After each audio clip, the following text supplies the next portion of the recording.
TradingView is a super popular platform, but the question everyone asks is, does it cost money to trade on it? The short answer is, no, not to trade. TradingView itself is not a broker. It's a charting and analysis platform. You can use it to see live market data, draw on charts, and test out strategies. So, where does the money part come in?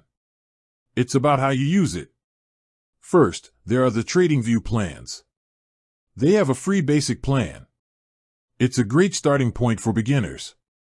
You get access to most of the essential features, but it has some limitations, like only being able to have a few indicators per chart and you will see ads.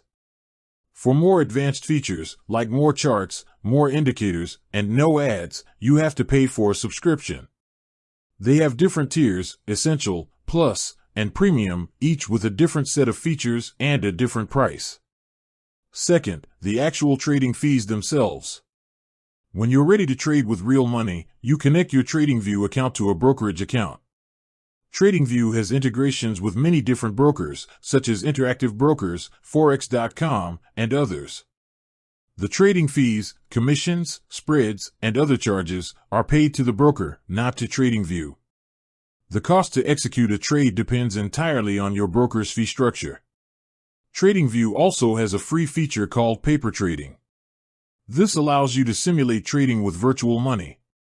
It's an excellent way to practice without risking any real capital. Since you're not using real money, there are no fees, and it's available on the free plan.